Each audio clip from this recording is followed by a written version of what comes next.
Hey guys, tonight we begin with a cozy little journey into the quieter, often overlooked corridors of history. You might want to dim your lights, maybe pull a blanket over your lap, and settle into a chair that will not judge you for staying there for hours. We're going to meander through the secret lives of some queens who, for reasons that remain mostly inconveniently dull to general history textbooks, have largely been forgotten. Not because they weren't important, oh no, but because they didn't quite fit the dramatic mold of kings storming castles or inventing taxes that everyone hated. No, these were women who played the royal game with a strange mix of patience, strategy, occasional mischief, and a lot of very slow, quiet suffering. And because it's a sleepless historian production in your head, we'll glide gently through their stories, letting the facts lull you rather than shock or excite. Let's float first over to Eleanor of Aquitaine, because of course, we have to start with someone whose name you've probably heard in passing, but whose life is far more expansive than your high school history teacher could comfortably explain before lunch. Eleanor was born in 1122, which is really a wild time if you think about it. Europe was slowly crawling out of the early medieval muck, but still had plenty of mud, lice, and oddly specific rules about who could marry whom without causing the apocalypse. She was the eldest daughter of William X, Duke of Aquitaine.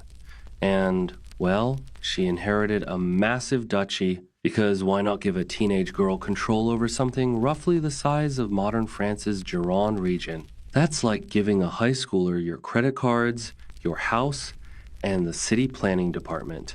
Now, Eleanor's early life, while outwardly privileged, was probably a quiet parade of mild annoyances and awkward court functions.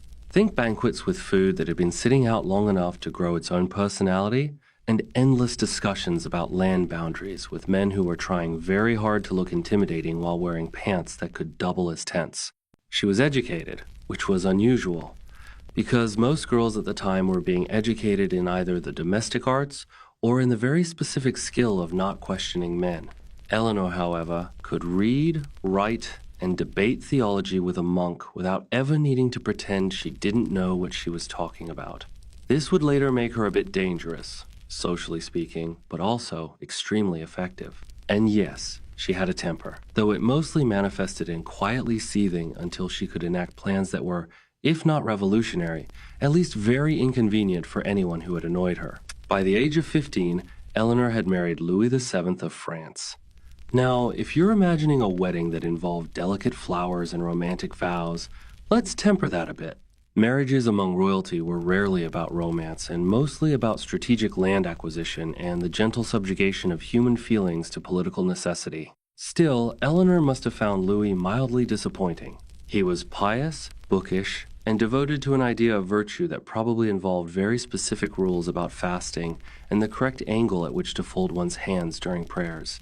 Eleanor, by contrast, seemed to enjoy a slightly more robust sense of fun. And by fun, I mean she reportedly went on pilgrimages, funded crusades, and generally acted in ways that suggested she found mild chaos somewhat soothing. The two of them were married for about 15 years, and during that time they had a couple of daughters, but inconveniently for dynastic purposes, no sons. In medieval Europe, that was the sort of problem that could quietly erode one's marriage in a way that made people whisper about annulments as though it were the polite thing to do.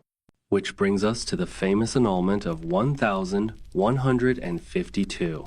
Eleanor and Louis had their marriage declared invalid, mostly on the grounds of consanguinity, which is a fancy way of saying they were too distantly related for comfort. But everyone knows the real reason was more practical.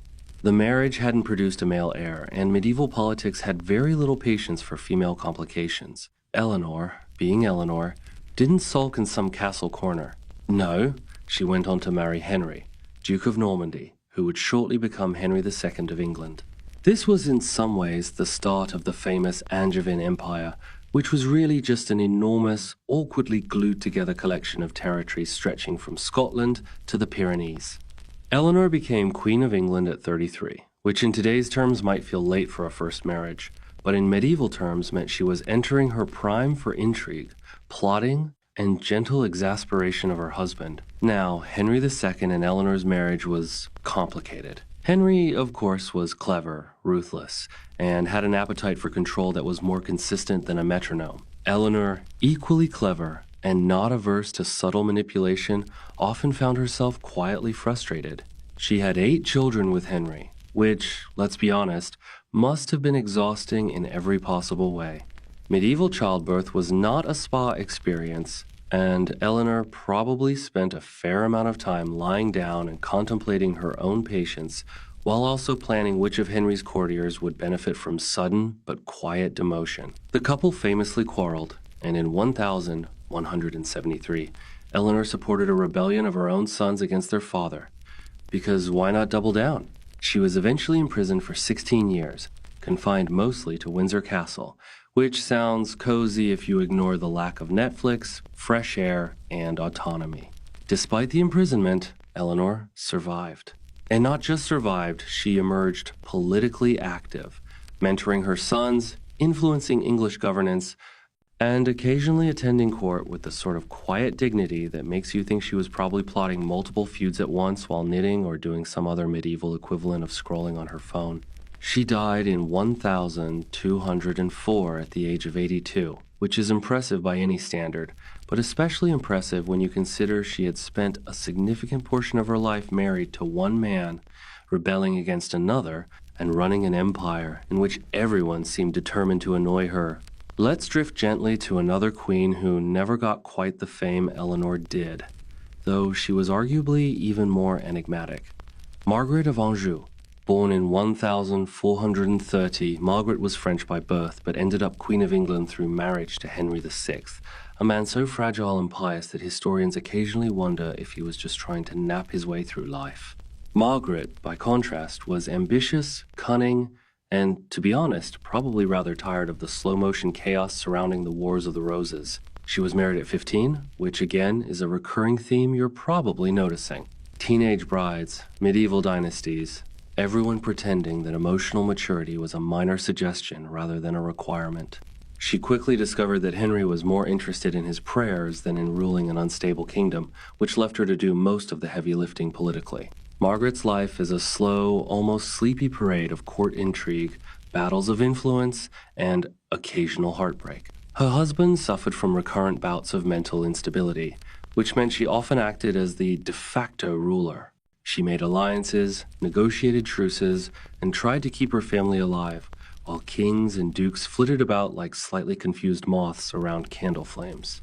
She had one son, Edward of Westminster, who tragically died in battle, which was both a personal heartbreak and a political disaster.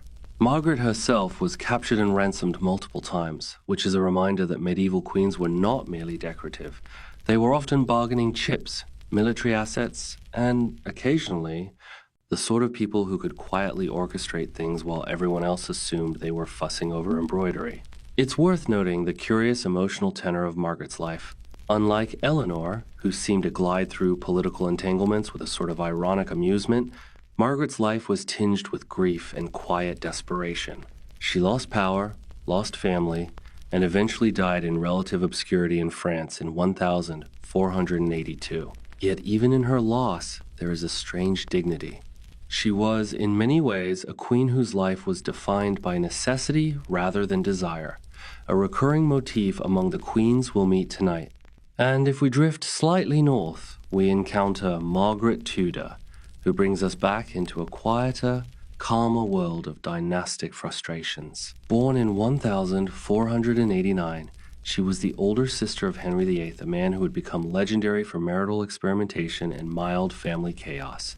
Margaret, in contrast, was married off to James IV of Scotland as part of a treaty arrangement. She was Queen Consort of Scotland, which sounds serene, until you realize that she was a foreigner in a country where trust was in short supply, and Scottish politics resembled a slow-motion chess game where half the pieces were occasionally on fire. Margaret's life was punctuated by political maneuvering, religious tension, and, eventually, widowhood at the age of 35. She remarried, which caused a scandal because widowed queens were never supposed to have opinions, let alone husbands. She spent the rest of her life navigating Scottish and English politics in a careful, almost sleepy dance of survival. By the time she died in 1541, she had lived through enough dynastic drama to fill several books, though most textbooks are content to mention her as Henry VIII's sister, which, as you might imagine, is a rather reductive summary of a long, complicated life. We could linger here forever, tracing queens whose lives are defined not by the loud crashes of history, but by quiet persistence, strategic patience, and the occasional small rebellion.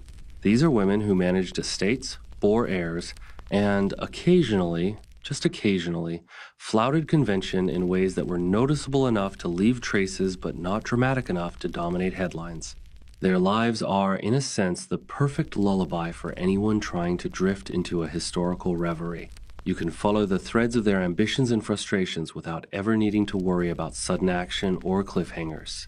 Let's pause briefly on Anne of Brittany, who was born in 1477 and lived through the very slow expansion of French royal authority.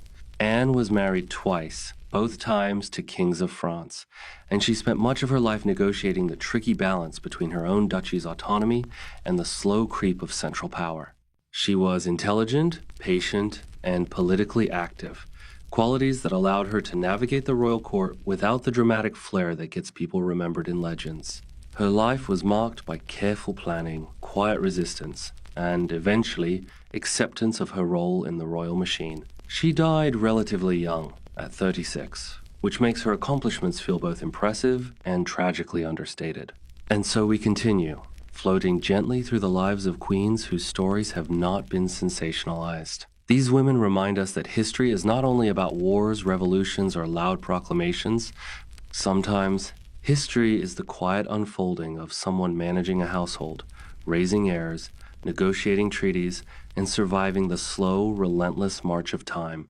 Eleanor of Aquitaine, Margaret of Anjou, Margaret Tudor, Anne of Brittany, all of them exemplify this quieter, more intimate form of historical significance.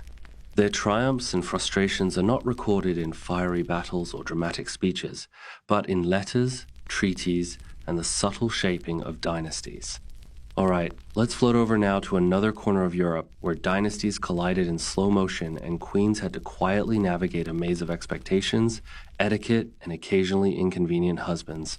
This next group of women might not appear in your standard history textbooks, unless the textbook was written by someone with an unusual fondness for obscure dynastic footnotes. First, let's meet Joanna of Castile, who was born in 1479 and would later earn the rather dramatic nickname Joanna the Mad. Now, before you imagine wild hair, chains, and incessant screaming, which, to be fair, is exactly how most people remember her, let's take a calmer approach. Joanna's life was mostly sad, slow, and incredibly controlled by the men around her, which, in medieval terms, is almost equivalent to a personality-maximizing catastrophe. She was the daughter of Ferdinand of Aragon and Isabella of Castile, which meant she had royal blood coursing through her veins, along with all the responsibilities and annoyances that accompany being a female heir in a kingdom obsessed with succession. Joanna married Philip the Handsome of Habsburg fame, which seemed like a lovely arrangement on paper. Political alliance, strategic advantage, and presumably an acceptable dowry. The reality, however, was far more tedious and psychologically taxing. Joanna's husband Philip had a habit of traveling, scheming, and occasionally flirting with the general idea of power in ways that left Joanna both isolated and increasingly frustrated. She outlived him by several years, but the years in which he ruled alongside her were punctuated by small, exhausting dramas, disputes over territories, questions about legitimacy, and endless letters that required careful responses lest kingdoms fall into chaos. The nickname the Mad comes largely from her melancholic and obsessive tendencies. She was prone to intense grief, especially after Philip's death. But in reality, much of what people call madness today might just be a woman reacting reasonably to a world that gave her very little control. She spent her final decades confined to palaces, a queen in title but a prisoner in practice, carefully monitored by her father and later her son. And yet, in that quiet, slow-moving confinement, Joanna remained a figure of dignity, a woman whose sadness was profound but mostly silent. It's the sort of melancholy that doesn't explode, it seeps. and eventually, after centuries, becomes historical legend. Drifting north to Scandinavia, we meet Margaret I of Denmark, a queen who managed to accomplish what few medieval rulers, male or female, ever did. Born in 1353, Margaret was married to Håkon VI of Norway as part of an elaborate political arrangement. She outlived her husband, which, as we've noticed, is not unusual for queens, but she also outlived most of her contemporaries in terms of political influence. By the late 14th century, she had managed to unite Denmark, Norway, and Sweden under a single crown. Impressive, you might think. And yes, it is. But Margaret was quietly methodical, patient, and completely devoid of the dramatic flair that often accompanies tales of conquest. She managed her kingdom like a long, slow game of chess, carefully moving pieces, negotiating marriages, and occasionally sighing when courtiers insisted on being dramatic. She died in 1412, having reshaped Scandinavian politics without ever needing a dramatic battle or heroic speech. Her life is a lullaby of effective rulership, quiet, consistent, and oddly soothing when you think about it. From Scandinavia, let's drift over to Eastern Europe to the Polish-Lithuanian realm, where Bona Sforza reigned in the early 16th century. Born in 1494, Bona was Italian by birth, which immediately introduced a slight cultural tension into her life. She married Sigismund I of Poland, who was, by all accounts, a competent ruler, but not exactly someone to spark personal joy. Bona's life was a series of careful interventions in politics, the promotion of trade, and the slow expansion of her family's influence. She had a sharp mind for economics, which was unusual for queens who were mostly expected to produce heirs and smile politely. She was also rumored to have a slightly mercurial temperament, which made her courtiers simultaneously terrified and respectful. She died in 1557, leaving behind a Poland that was economically stronger but still deeply aware that a foreign queen had somehow managed to run things better than many native rulers. Her life, in the sleepy sense we're cultivating here, is about patience, subtle influence, and occasional, mild intimidation. Not dramatic, but effective, like a whisper that slowly moves mountains over decades. Now, let's wander back to France, where the tragic and almost absurdly misunderstood Marie de Medici was quietly reshaping a kingdom while everyone else was busy imagining her as a meddler. Born in 1575, Marie married Henry IV of France at the age of 14. By this point, we might be noticing a pattern. Queens frequently married very young, endured long waits to gain power, and quietly learned to navigate political chaos without anyone particularly noticing. Marie's life was a slow carousel of motherhood. She bore 6 children interspersed with periods of regency when her husband was assassinated and her eldest son was too young to rule. She attempted to guide France through these years with a mixture of patience, mild stubbornness, and the occasional diplomatic snub. History remembers her as overly ambitious, but in reality, she was merely trying to manage a kingdom while balancing an unwieldy family. She died in 1642, tired, perhaps misunderstood, and certainly aware that history would compress her complexity into a few paragraphs about favoritism and court intrigue. Meanwhile, in England, we have Catherine Parr, the 6th and final wife of Henry VIII, who often gets mentioned only for being the one who survived him. Born in 1512, Catherine had been married twice before Henry, which was moderately scandalous for the time. She married Henry in 1543, and somehow managed not to die during their union, which, given Henry's history, is in itself a small triumph. Catherine was intelligent, religiously inclined, and interested in education, which made her a quiet influence over Henry's children. After Henry's death, she remarried and continued her work quietly until her death in 1548. Catherine's life is soothing in its own right because she represents survival and subtle influence rather than drama or spectacular rebellion. She knew how to navigate danger with grace, a skill many queens could have used more of, if only they'd been allowed. And floating further east, we reach the tragic and haunting figure of Elizabeth of Russia.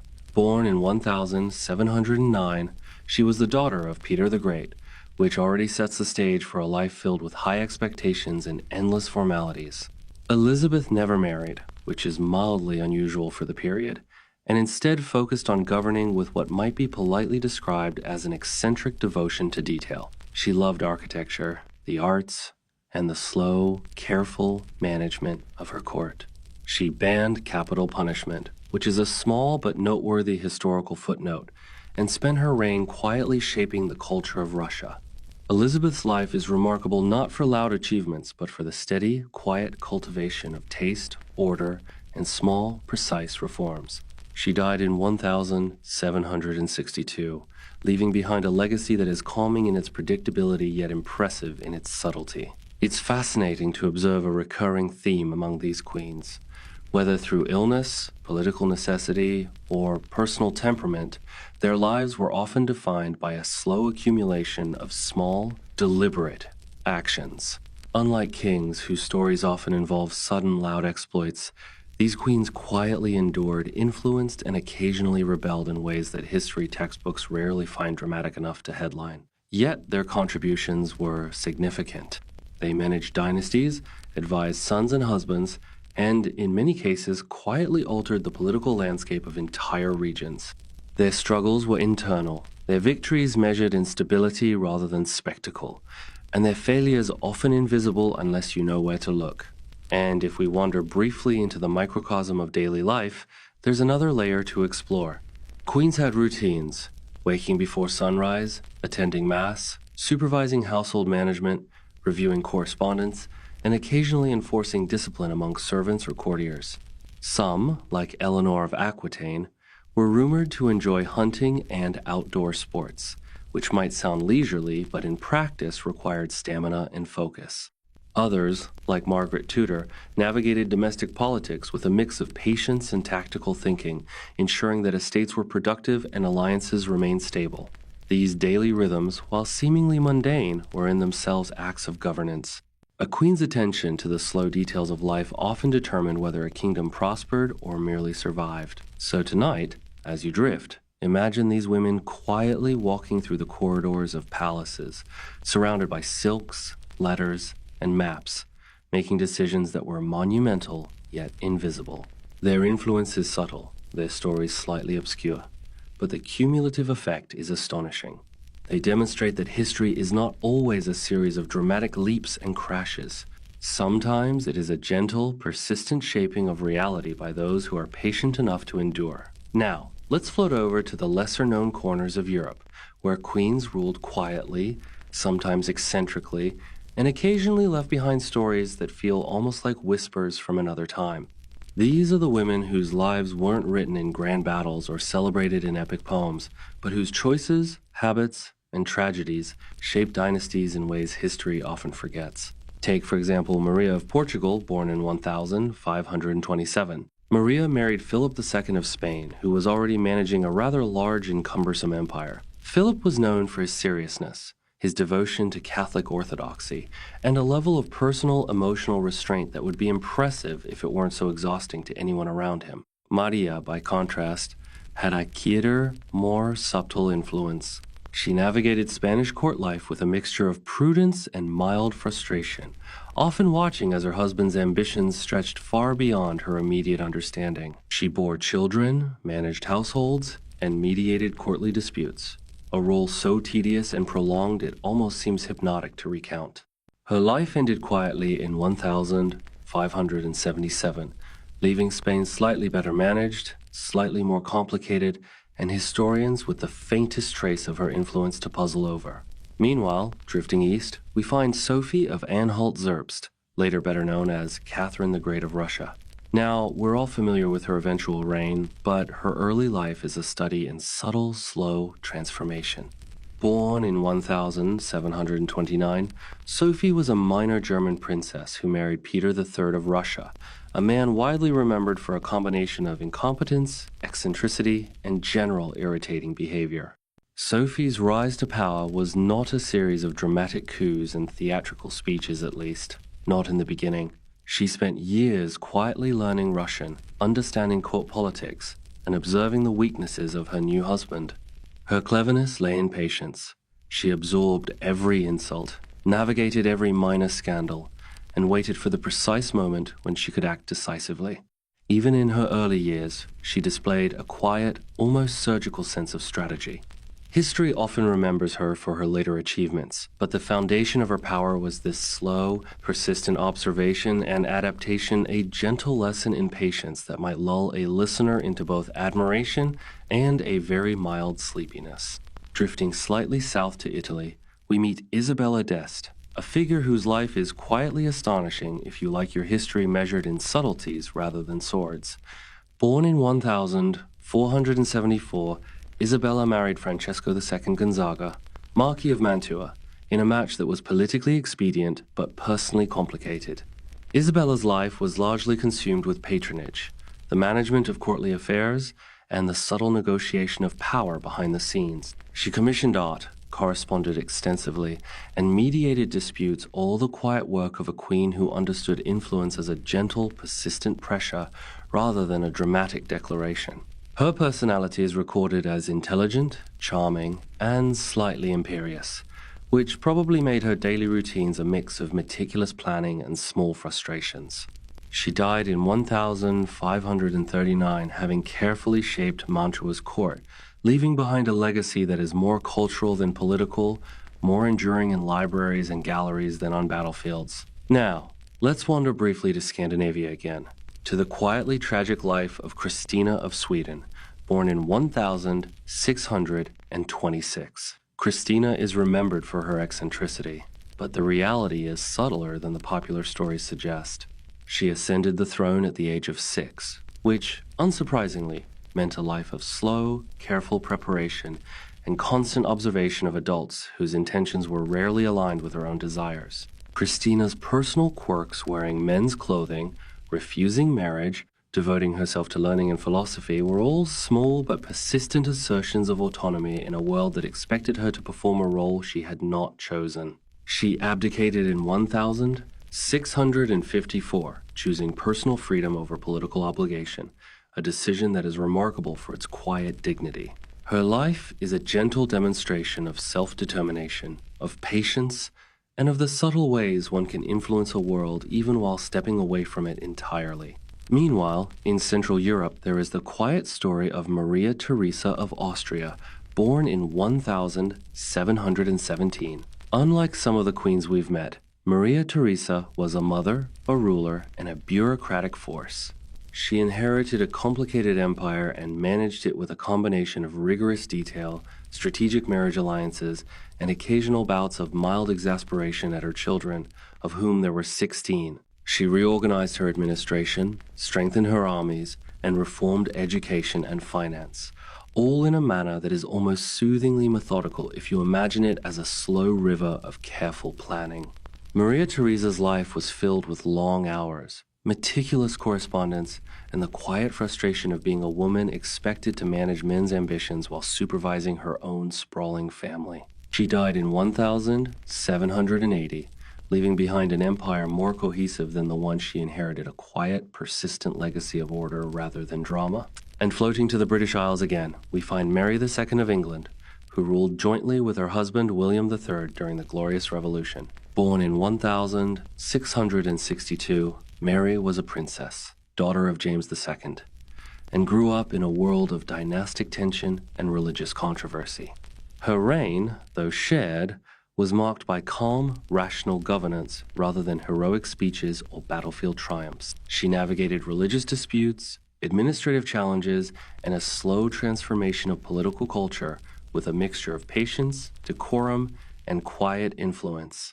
Mary's personal life was marked by early widowhood. She died in 1694, but she remained a figure of stability and dignity, a queen who quietly supported her husband and contributed to shaping a more orderly state. Then there's Louise of Mecklenburg-Strelitz, Queen of Prussia, born in 1776. Louise's life is mostly remembered for her beauty and her gentle influence over her husband, Frederick William III, during the Napoleonic Wars. Her role was not military, not heroic in the conventional sense, but her diplomacy, her calm judgment, and her quiet encouragement of her husband were vital. She was involved in charitable works, corresponded extensively, and carefully maintained the public image of the monarchy. Her life ended in 1810, leaving behind a legacy of grace, calm, and subtle power. A queen whose influence was felt not in dramatic upheavals, but in small, persistent ways that shaped her kingdom over decades. We can also pause on the life of Augusta of Saxe-Gotha, Queen Consort of Britain and mother of George III. Born in 1719, Augusta navigated the British court with mild exasperation at political squabbles and personal intrigues. Her influence was mostly domestic, but she played a careful role in educating and advising her children, ensuring the continuity of the Hanoverian line. Her life is another example of slow, persistent influence. The day-to-day management of family, court, and expectations, all conducted with a quiet, calm dignity that almost lulls the listener into a reflective state. And finally, for this segment of our quiet historical drift, we can pause on Maria Anna of Austria, born in 1683, who became Queen of Portugal. Her life was largely shaped by dynastic necessity, careful navigation of court intrigue, and occasional personal frustration. She managed her households, supervised charitable works, and participated in ceremonial duties, all the quiet, almost hypnotic labor of queenship that often goes unnoticed in the grand historical narrative. Her death in 1754 marked the end of a long, steady life of patient influence, a life that demonstrates the consistent thread running through these forgotten queens: quiet endurance, subtle shaping of events, and persistent care of family and state. So tonight, as you drift further into contemplation, imagine these queens walking slowly through candlelit corridors, attending morning masses, reading letters by faint sunlight, and quietly influencing the world around them. Their triumphs were measured in patience, strategy, and subtle intervention. Their tragedies were often private, their eccentricities minor, and their influence cumulative rather than immediate. They are the perfect companions for a long, slow night of reflection, for drifting into historical reverie, and for appreciating the quiet persistence that sometimes changes the world more than loud action ever could. Now, let's drift toward the smaller kingdoms of Europe, the ones that often escape notice in textbooks. These realms may have been minor in political weight, but their queens were anything but minor in personality, eccentricity, or quietly tragic lives. Some of these women had influence that barely made the historical headlines, yet their personal choices, daily routines, and subtle maneuvers shaped dynasties in slow, persistent ways. Take Hedwig Jagiellon of Poland, born in 1573. Hedwig was a princess who married Elector Joachim of Brandenburg. By all accounts, her life was moderately dull, in the sense that there were no dramatic coups, no explosive scandals. Yet, her quiet patience and diplomatic tact kept two distant European courts from mildly annoying each other too much. She had children, oversaw households, and attended to court ceremonies, all of which was exhausting, tedious work that required subtle judgment rather than heroics. Hedwig's life is a perfect example of a queen whose influence was measured in daily maintenance of civility and stability, a sort of slow-motion governance that history rarely applauds, but without which chaos would have quietly accumulated. Meanwhile, let's float down to Portugal again, to Luisa de Guzman, born in 1613. Luisa married John IV of Portugal and played a pivotal, though understated role in the Portuguese Restoration War. Her influence was largely domestic and behind the scenes, although she occasionally nudged policy, offered counsel, and ensured her family maintained prominence. She had several children, managed households, and supervised courtly rituals with a patience that borders on hypnotic. Her quiet, persistent activity ensured continuity and order during politically stressful times. Louisa died in 1666, leaving behind an image of composure, efficiency, and subtle influence, a queen whose achievements are measured more in stability than in headlines. And floating north to Scandinavia again, we meet Hedvig Eleonora of Sweden, born in 1636. Hedvig married Charles X Gustav of Sweden and became regent for her son, Charles XI. Her life involved extensive court management, diplomatic negotiation, and careful cultivation of royal etiquette. She outlived her husband and many contemporaries, demonstrating a patience and resilience that is hypnotic if you consider it in the slow, cumulative sense. Hedvig's influence shaped Swedish politics for decades, but the details are buried in administrative correspondence, ceremonial records, and household accounts mundane, perhaps, but profoundly impactful over time. Her quiet persistence is almost lulling. She was the embodiment of the patient queen, carefully shaping events from behind a screen of decorum and ritual. Meanwhile, drifting toward France, we find Maria Leszczyńska, born in 1703. Marie married Louis XV of France at the age of 22, which is slightly later than many of her contemporaries, but nonetheless typical for dynastic arrangements. She bore 10 children, oversaw domestic affairs, and maintained a quiet influence in courtly matters. Her life is remarkable for its lack of dramatic scandal. She was neither a revolutionary nor a rebel, but she skillfully managed her family, her household, and her ceremonial duties with mild diligence. Her life demonstrates that queenship was often more about endurance and consistent, low-level management than about heroic action or dramatic intrigue. Marie died in 1768, leaving behind a legacy of careful domestic governance and patient service to the monarchy. We can also pause on Elizabeth Christine of Brunswick-Wolfenbüttel, born in 1691, who married Charles VI, Holy Roman Emperor. Elizabeth Christine's life was filled with careful courtly observation, management of ceremonies, and patient endurance of her husband's relentless focus on dynastic politics. She bore several children, oversaw the imperial household, and maintained a steady, quiet presence in a court known for intricate etiquette and mild tension. Her influence was subtle, almost hypnotic in its consistency. She died in 1750, leaving behind a court more orderly than it would have been otherwise a queen whose power lay in careful, persistent management rather than dramatic declaration. Meanwhile, drifting south again, let's consider Maria Louisa of Savoy, Queen of Spain, born in 1688. Maria Louisa married Philip V of Spain, a man whose bouts of melancholy and occasional irrationality created the perfect backdrop for a queen skilled in patient negotiation and gentle persuasion. Maria Louisa managed domestic and ceremonial duties, supervised charitable works, and quietly influenced her husband's decisions without ever needing to storm a council chamber. She died in 1714, leaving behind a reputation of tact, patience, and calm influence, a subtle yet effective form of royal power. Then there's Louise Elizabeth d'Orléans, born in 1709, who became Queen of Spain through marriage to Louis I. Louise Elizabeth's life was short, only reaching 38 years, and largely defined by dynastic expectation, domestic management, and gentle negotiation of her husband's whims. She had children, oversaw courtly affairs, and endured the slow, careful constraints of queenship in a foreign land. Her story is both sleepy and quietly tragic. A woman performing all the expected duties while navigating personal and political limitations with subtle skill. We can float north again to Denmark, to Sophia Magdalene of Brandenburg-Kulmbach, born in 1700. Sophia Magdalene married Christian VI of Denmark and spent much of her life managing courtly rituals, supervising charitable initiatives, and subtly influencing her husband's decisions. Her influence was mostly quiet, but effective. She maintained decorum, enforced etiquette, and cultivated stability in a court that might otherwise have succumbed to the slow chaos of human ambition.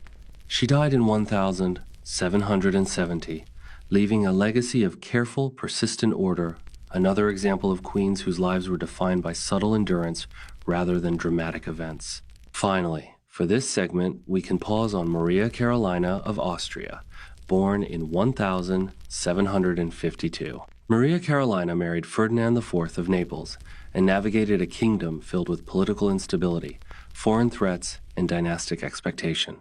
She bore many children, oversaw ceremonial functions, and subtly influenced the direction of policy without dramatic displays. Her life is a study in patient endurance, carefully observing, quietly persuading, and managing the slow accumulation of influence over decades.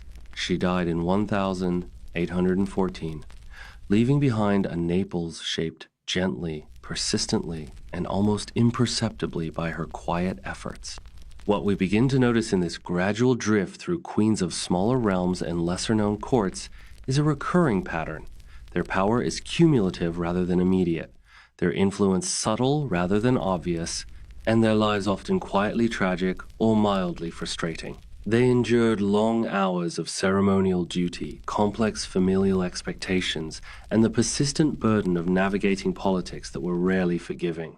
Yet their lives shaped kingdoms, influenced dynasties, and often left lasting legacies that only become apparent when we look carefully. As you continue to drift through this historical reverie, imagine these queens walking softly through candlelit halls, arranging letters, supervising meals, planning minor alliances, or quietly observing their families. Their lives were filled with the slow, hypnotic rhythms of governance, patience, endurance, subtlety, and careful calculation. Unlike kings who are remembered for sudden battles, proclamations, or scandal, these queens' achievements were more like a soft, steady tide shaping the coastline over centuries, inescapable in their effect, yet almost invisible in their method. Now, as we float further through history, let's linger on the more eccentric, peculiar, and quietly tragic aspects of queens' lives. These are the stories that rarely make it into standard textbooks, but they reveal a lot about how royal women navigated expectations, personal quirks, and the slow-motion chaos of dynastic politics. Take Christina of Denmark, born in 1521. She married Francesco II Sforza of Milan as part of a typical political arrangement. Strategically convenient, personally unexciting.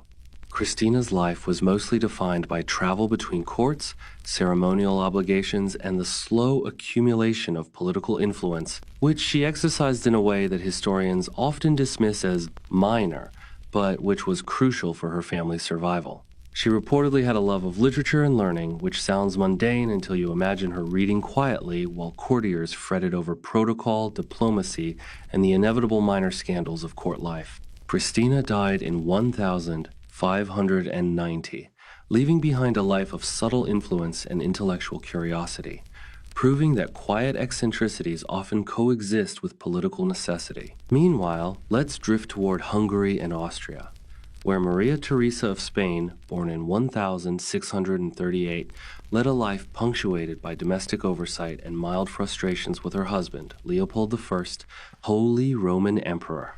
Maria Theresa's daily routines involved supervising her household, guiding her children, and gently nudging political decisions behind the scenes. Her influence was persistent, but never dramatic. She was not storming armies, not demanding sudden policy shifts, but her attention to detail shaped the Habsburg court over decades. Her quiet diligence is almost hypnotic when you consider the sheer amount of slow, repetitive work required to maintain a court. She died in 1683, leaving behind a legacy of careful endurance and domestic governance. Drifting west to France, we find Anne of Austria, born in 1601. Anne married Louis XIII and spent much of her life navigating a court dominated by Cardinal Richelieu, domestic politics, and the slow buildup of dynastic influence. She bore children, supervised ceremonies, and gently guided her son, Louis XIV, toward eventual absolute rule. Anne's life is a study in patience, enduring constraints, subtle manipulation, and careful nurturing of influence over decades.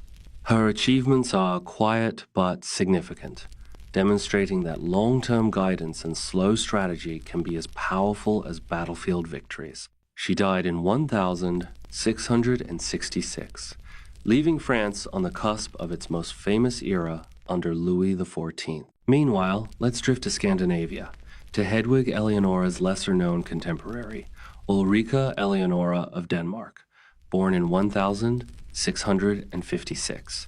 Ulrika Eleonora's life was largely ceremonial, yet she managed to subtly influence both Swedish and Danish courts through patience, social intelligence, and careful attention to etiquette. She supervised household affairs, guided younger courtiers, and occasionally intervened in political negotiations in ways that were almost invisible to the casual observer. Her quiet endurance exemplifies a recurring theme in these queens' lives: subtlety over spectacle, persistence over heroics. She died in 1693, leaving a legacy measured not in headlines, but in the careful shaping of courtly culture. Moving south again, we can pause on Maria Josepha of Saxony, born in 1731. She married Louis, Dauphin of France, and her life was filled with childbearing, domestic management, and the gentle exertion of influence within the royal household. Maria Josepha's life was tragically short. She died at the age of 37.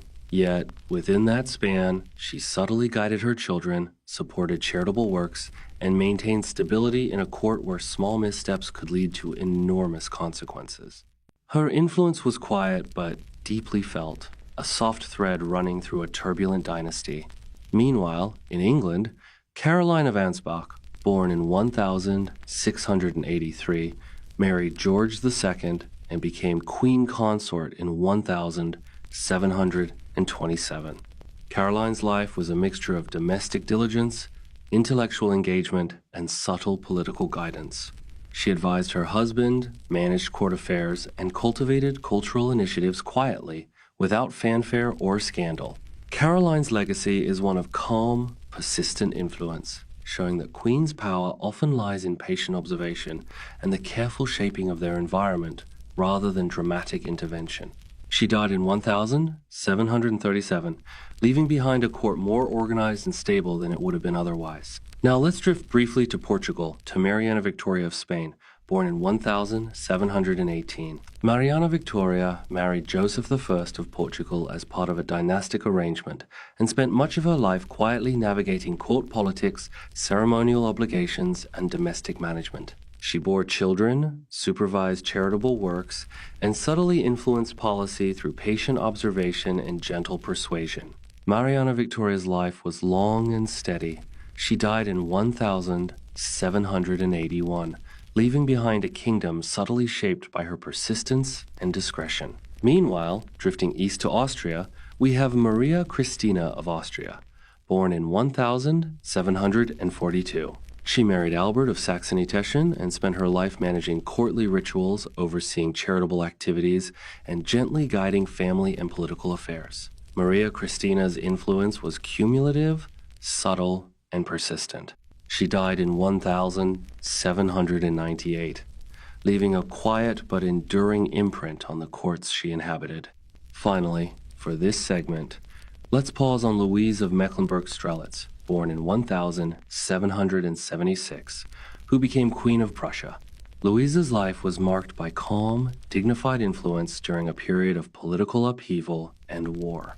She managed court affairs, advised her husband, and cultivated a sense of stability amidst the slow turbulence of Napoleonic Europe. She died in 1810, leaving a legacy of patient guidance, gentle persuasion, and quiet resilience, a queen whose power lay in subtle, persistent action rather than dramatic displays. What we notice as we drift through these lives is a common thread: queens whose influence was slow, persistent, and cumulative rather than immediate or spectacular. Their power lay in endurance, careful observation, subtle persuasion, and management of daily routines that sustained dynasties over decades. Their personal lives were often quietly tragic, occasionally eccentric, and consistently defined by the tension between dynastic expectation and personal autonomy. As you continue to drift through this historical lullaby, imagine these queens in candlelit corridors, attending mass, reading letters, supervising households, and quietly shaping the world around them. Their triumphs were subtle, their tragedies mostly private, and their influence cumulative. They are the perfect companions for a slow night of reflection. Gentle, persistent, quietly powerful. Now, let's drift to some of the more obscure corners of European history, where queens exercised influence in ways that are often invisible to the casual observer. These are women whose lives are quietly fascinating, filled with eccentricities, small scandals, and patient management of family and court-perfect companions for a slow, reflective night. Take Maria Anna of Bavaria, born in 1660. She married Leopold I, Holy Roman Emperor, and spent much of her life navigating court life, supervising households, and subtly influencing politics. Maria Anna reportedly had a love of music, which she cultivated quietly, hosting private concerts and patronizing composers. This might seem like a minor detail, but in the slow accumulation of cultural influence, it mattered.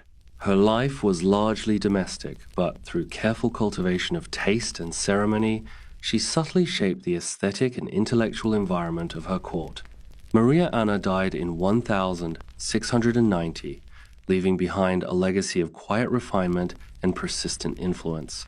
Meanwhile, drifting north, we find Juliana Maria of Brunswick-Wolfenbüttel, born in 1729. She became Queen of Denmark and spent much of her life managing ceremonial duties, influencing minor policy decisions, and overseeing her household with meticulous care. Juliana Maria was not a revolutionary or a rebel, but she skillfully navigated political turbulence with patience and subtlety. Her life is a testament to the slow, persistent work of queenship, enduring minor frustrations, carefully arranging alliances, and quietly shaping her environment over decades. She died in 1796, leaving a court that was orderly and stable, a reflection of her steady hand. Drifting to Portugal, let's consider Maria Francisca of Savoy, born in 1646. She married King Afonso VI and later Peter II, navigating personal and political challenges with patience. Maria Francisca's life involved ceremonial supervision, domestic management, and subtle political guidance. She reportedly had a sharp intellect and a taste for literary pursuits, which allowed her to influence her court in ways that were gentle but persistent. Her life ended in 1683, marked by quiet accomplishment and careful guidance of her royal households. Meanwhile, in France, we encounter Marie Adélaïde of Savoy, born in 1685. She married Louis, Duke of Burgundy, and her life was characterized by childbearing, courtly etiquette, and gentle influence over her husband. She bore 3 children before dying tragically at 26, a short life, but one that demonstrates the slow accumulation of dynastic influence and the quiet endurance required of queens. Her legacy persisted through her children, particularly Louis XV, who inherited the throne thanks in part to her careful preparation of succession. Drifting east, let's pause on Elizabeth Christine of Brunswick-Wolfenbüttel-Bevern, born in 1715. She married Frederick II of Prussia, a king whose intellectual brilliance was matched by occasional bouts of irritability. Elizabeth Christine's influence was subtle. She managed courtly rituals, oversaw charitable works, and patiently guided her household through minor crises. She endured her husband's idiosyncrasies with a mixture of patience and mild exasperation. Her life is a perfect example of quiet, persistent influence, shaping a court and dynasty through endurance rather than dramatic action. She died in 1797, leaving Prussia subtly enriched by her calm management and steady guidance. Meanwhile, drifting south to Italy, we find Maria Carolina of Austria, born in 1752. She married Ferdinand IV of Naples and navigated a kingdom marked by political instability and foreign intrigue. Her life involved careful supervision of courtly routines, charitable works, and gentle but persistent influence on her husband's decisions. Maria Carolina was intelligent, politically aware, and capable of subtle manipulation when necessary. She died in 1814, leaving Naples quietly shaped by her persistent efforts, another example of the cumulative power of patient queenship. Now, floating back to England, we have Charlotte of Mecklenburg-Strelitz, born in 1744. She married George III and became queen consort in 1761. Charlotte's life was marked by domestic management, ceremonial supervision, and patient guidance of her children. She had 15 children, oversaw charitable initiatives, and subtly influenced the monarchy's cultural and educational policies. Her influence was steady rather than dramatic, and her life demonstrates the quiet endurance required of queens who navigated complex households and political expectations. She died in 1818, leaving behind a legacy of calm, persistent influence. Meanwhile, drifting north to Sweden, we encounter Louisa Ulrika of Prussia, born in 1720. She married Adolf Frederick of Sweden and spent much of her life navigating court politics, ceremonial duties, and dynastic ambitions.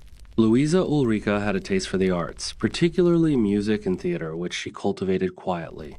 Her influence was subtle, often exercised behind the scenes, but cumulative over decades. She died in 1782, leaving a court enriched by her careful cultivation of culture and persistent engagement with political and domestic affairs. Finally, for this segment, let's pause on Marie-Thérèse of France, born in 1638. She married Louis XIV as part of a dynastic arrangement and spent her life managing courtly routines, bearing children, and maintaining ceremonial obligations. Her life was largely domestic, with influence exerted quietly through advice, supervision, and patient endurance. She died in 1683, leaving behind a court shaped subtly by her persistence, patience, and attention to detail. A gentle reminder that queenship often involved slow, steady management, rather than spectacular acts. What emerges as we drift through these lives is a recurring theme. Queens whose influence was cumulative rather than immediate, whose daily routines involved patient endurance of ceremonial duties, domestic management, and subtle political guidance.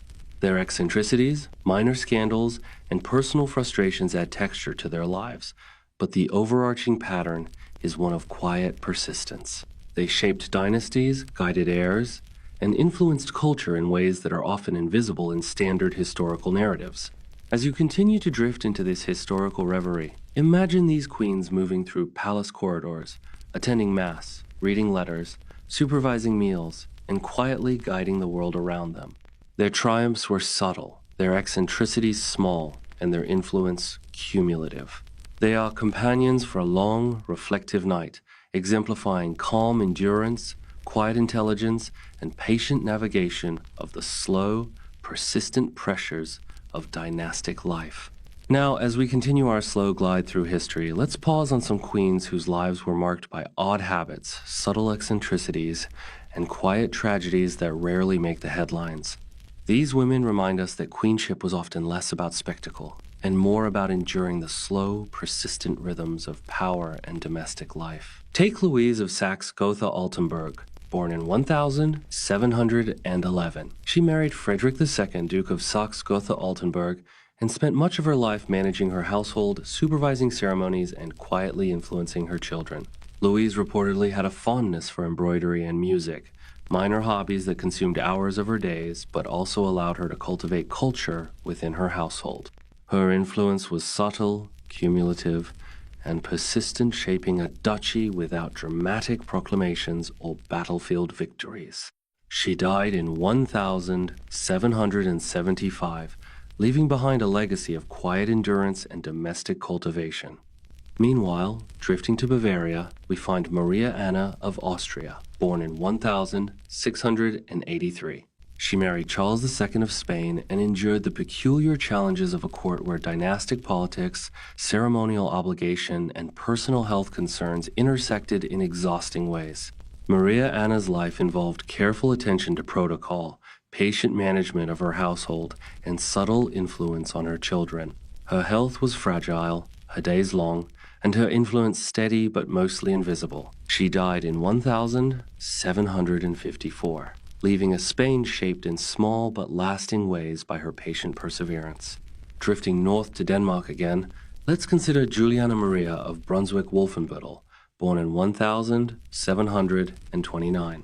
Juliana Maria became Queen of Denmark and spent much of her life overseeing courtly rituals, supervising charitable activities, and subtly guiding political decisions. Her influence was quiet and cumulative, often exercised behind the scenes, but it helped maintain stability in a kingdom prone to minor turbulence. She died in 1796, a testament to the persistent, slow work of queenship that is almost hypnotic when you imagine it unfolding day by day. Meanwhile, in Portugal, we can pause on Maria Francisca of Savoy, born in 1646. She married King Alfonso VI and later Peter II, navigating domestic and political challenges with patience. Maria Francisca's life involved ceremonial duties, charitable work, and subtle guidance of courtly affairs. She reportedly enjoyed music and literary pursuits, which allowed her to influence her court quietly yet persistently. She died in 1683, leaving a legacy marked by endurance and gentle cultivation of royal households. Drifting east, we meet Maria Christina of Austria, born in 1742. She married Albert of Saxony-Teschen and spent her life managing courtly routines, supervising charitable work, and guiding her family's political influence with gentle persistence. Maria Christina's life was quiet but cumulative. She shaped her courts in subtle ways over decades. She died in 1798, leaving a legacy that reflects patience, attention to detail, and enduring influence. Meanwhile, in England, Charlotte of Mecklenburg-Strelitz, born in 1744, married George III. Charlotte oversaw ceremonial duties, guided her large family, and quietly influenced cultural and educational initiatives within her kingdom. Her influence was persistent but rarely dramatic. She shaped the monarchy through daily diligence, patient guidance, and subtle persuasion. She died in 1818, leaving behind a calm, steady imprint on the British court. Drifting north to Sweden, Louisa Ulrika of Prussia, born in 1720, married Adolf Frederick of Sweden. She had a taste for the arts, particularly music and theater, which she cultivated quietly while also managing ceremonial duties and navigating dynastic politics. Her influence was subtle but cumulative, shaping cultural and political life over decades. She died in 1782, leaving a court enriched by her persistent engagement and calm oversight. Now, let's pause briefly on Marie-Thérèse of France, born in 1638. She married Louis XIV as part of a dynastic arrangement. Her life involved bearing children, supervising ceremonial obligations, and quietly influencing her husband's court through patient endurance and careful guidance. Marie-Thérèse's life demonstrates that queenship often involved subtle, persistent work rather than spectacular actions. She died in 1683, leaving a court shaped by her quiet, cumulative influence. Drifting south again, we can consider Maria Louisa of Savoy, Queen of Spain, born in 1688. She married Philip V of Spain and managed domestic routines, charitable works, and ceremonial duties with careful attention. Her life involved subtle influence over her husband and her court, gently shaping Spain's royal household over decades. She died in 1714, leaving a kingdom that reflected the quiet persistence of her work. Finally, let's drift to Austria for Maria Josepha of Saxony. Born in 1731, she married Louis, Dauphin of France, and spent her life managing domestic routines, supervising courtly ceremonies, and quietly guiding her children. Her life, though tragically short, she died at 37, demonstrates the slow, cumulative power of patient queenship, enduring tedious routines, subtle influence, and the quiet shaping of dynastic futures. As we drift through these stories, one theme becomes increasingly clear. Queens often exerted influence through patience, subtlety, and persistence rather than drama. Their eccentricities, hobbies, peculiar tastes, minor scandals added texture to their lives, but the overarching pattern is one of quiet endurance and cumulative impact. They shaped dynasties, influenced heirs, and maintained cultural and political stability in ways that are often invisible unless we look closely. So, as you continue to drift, imagine these queens walking softly through palaces, supervising letters, attending mass, guiding their households, and quietly shaping the world around them. Their triumphs were subtle, their eccentricities small, their tragedies often private, and their influence cumulative. They are companions for a long night of reflection, quietly powerful, patiently enduring, and slowly shaping history in ways that only become apparent when we look closely enough. As we settle into the last leg of our historical drift, it's worth pausing to reflect on the subtle, persistent lives of these queens. Across centuries, kingdoms, and dynasties, one theme becomes clear. The power of queens was often invisible, cumulative, and enduring rather than immediate or spectacular. They shaped history not through dramatic proclamations or heroic battles, but through patience, observation, and the gentle exercise of influence. Take, for example, Maria Theresa of Austria. We've met her briefly before, but it's worth dwelling on her life as an exemplar of quiet persistence. Born in 1717, she inherited a sprawling, complex empire faced with internal strife, financial instability, and external threats. Maria Theresa's power was exercised through meticulous bureaucratic reform, careful oversight of education, supervision of her enormous family, and strategic marital alliances. She bore 16 children, an achievement that required not just endurance but constant attention to courtly ritual and dynastic expectation. Her influence was subtle, slow, and accumulative, but it reshaped Central Europe for decades. She died in 1780, leaving behind a legacy defined by structure, stability, and quiet authority. Meanwhile, we might revisit Catherine the Great of Russia, whose early life as Sophie of Anhalt-Zerbst is almost a study in patient observation. She didn't storm the throne with a sword. She learned, observed, waited.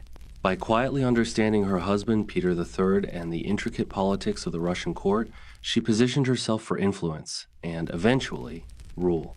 Her eccentricities, fascination with literature, philosophy, and cultural patronage added texture to her reign. But it was her cumulative patience that allowed her to quietly reshape an empire. Her life reminds us that influence can be a slow, careful accumulation of small, deliberate acts. And yet, not all queens had the freedom to ascend to personal power. Many spent their lives in quiet service, attending mass, supervising households, managing children, and enduring ceremonial obligations that consumed hours, days, and decades. Think of Charlotte of Mecklenburg-Strelitz in Britain, or Maria Carolina of Austria in Naples. Their work was meticulous, often exhausting, rarely acknowledged in dramatic historical accounts, but essential to the functioning of their kingdoms. They were managers, cultivators, and observers roles that demanded patience, intelligence, and quiet endurance. Even the most eccentric queens fit this pattern. Louisa Ulrica of Prussia indulged in music, theater, and occasional courtly intrigue, yet her life remained a long, slow exercise in persistent influence. Maria Anna of Bavaria cultivated intellectual pursuits, guided her children, and shaped court culture subtly but decisively. Their eccentricities were not reckless. They were gentle extensions of their daily routines, small rebellions or personal pleasures that provided color to otherwise highly structured lives. The minor queens, the ones from smaller realms, overlooked courts, and peripheral dynasties demonstrate the same principle. Maria Francisca of Savoy, Juliana Maria of Brunswick-Wolfenbüttel, and Maria Josepha of Saxony, among others, spent decades quietly guiding households, supervising ceremonies, and subtly shaping dynastic futures.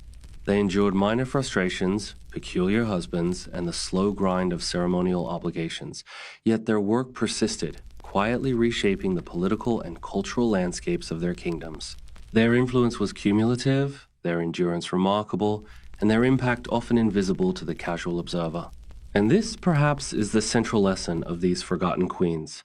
Power is not always loud, immediate, or spectacular.